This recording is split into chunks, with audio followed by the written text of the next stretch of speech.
Welcome back. Let us continue with the Dunwich Horror by H.P. Lovecraft. We are on to the part 4 now. For a decade, the annals of the Whateleys sink indistinguishably into the general life of a morbid community, used to their queer ways and hardened to their May Eve and All Hallows orgies.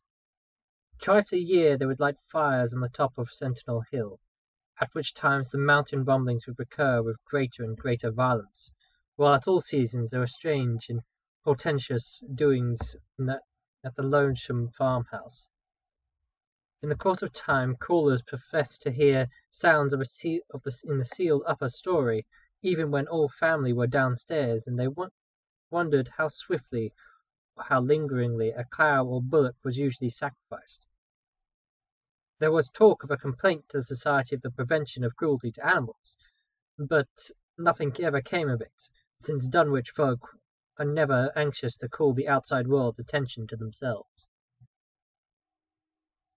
About 1923, when Will was a boy of 10, whose mind, voice, stature, and bearded face gave all the impressions of maturity, a second great siege of carpentry went on at the old house. It was all inside the sealed upper part, and from bits of discarded lumber people concluded that the youth and his grandfather had knocked out all the partitions, and even removed the attic floor, leaving only a vast open void between the ground story and the peaked roof. They had torn down the great central chimney too, and fitted the rusty range with a flimsy outside tin stovepipe. In the spring after this event, old Whately noticed the growing number of whippoorwills that would come out of the great cold spring glen to chirp under his window at night. He seemed to regard the circumstance as one of great significance, and told the loungers at Osborne's that he thought his time had almost come. "They whistle just in tune with me breathing now," he said, "and I guess they're getting ready to kitch me soul. They know it's a going out, and I don't calculate to miss it. You'll know, boys, arter I'm gone, whether they get me or not. If they do, they'll keep on a singing and a laughing till break o' day. If they don't, they'll kinder quiet down like. I expect them and the souls they hunts for have some pretty tough tussles sometimes." On Lammas night, 1924, Dr. Houghton of Aylesbury was hastily summoned to by Wilbur Whately, who had lashed his one remaining horse through the darkness and telephoned the Osbornes in the village. He found old Whately in a very grave state, with a cardiac action and strenuous breathing that told of an end not far off. The shapeless albino daughter and oddly bearded grandson stood by the bedside, whilst from some vacant abyss overhead there was a disquieting suggestion of rhythmical surging or lapping, as of the waves from some level beach. The doctor, though, was chiefly disturbed by the chattering night birds outside, a seemingly limitless legion of whippoorwills that cried their endless message in repetitions timed diabolically to the wheezing gasps of the dying man. It was uncanny and unnatural, too, thought Dr. Houghton, that the whole of the region he had entered so reluctantly in response to the urgent call. Towards 1 o'clock, old Whately gained consciousness, and interrupted his wheezing to choke out a few words to his grandson. "More space, Willie, more space soon. He grows, and that grows faster. This'll be ready to serve ye soon, boy. Open up the gates to Yog Sothoth, with the long chant that ye'll find in page 751 of the most complete edition. And then put a match to the prison, for from earth can't burn it nohow." He was obviously quite mad. After a pause, during which the flock of whippoorwills outside adjusted their cries to the altered tempo, while some indications of the strange hill noises came from far off, he added another sentence or two.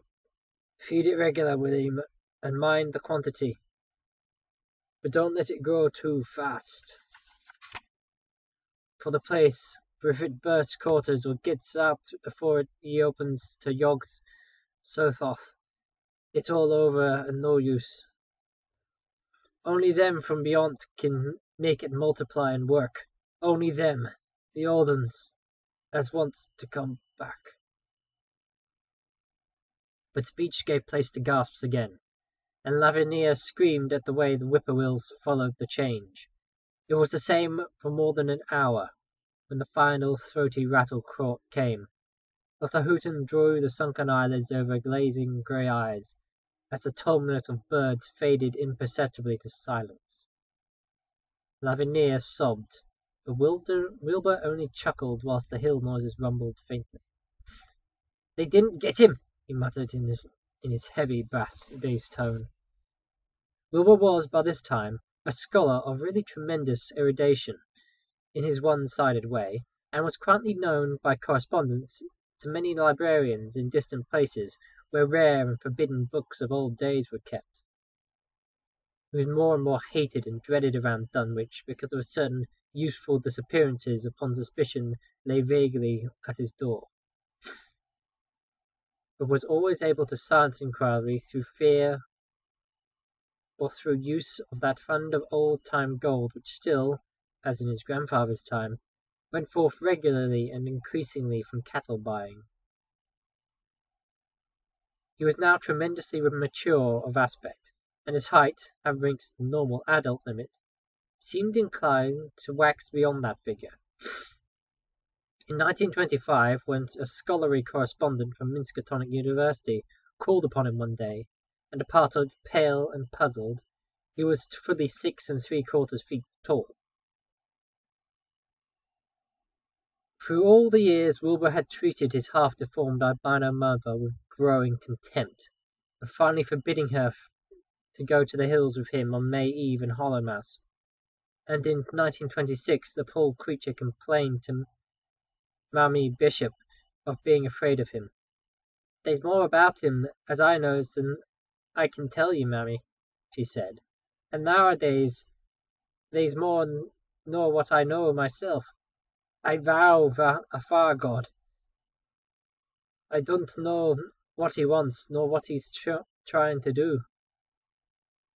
That Halloween the noises sounded louder than ever, and fire burned on Sentinel Hill as usual, but people paid more attention to the rhythmical screaming of vast flocks of unnaturally belated whippoorwills which seemed to be assembled near the unlighted Whiteley farmhouse.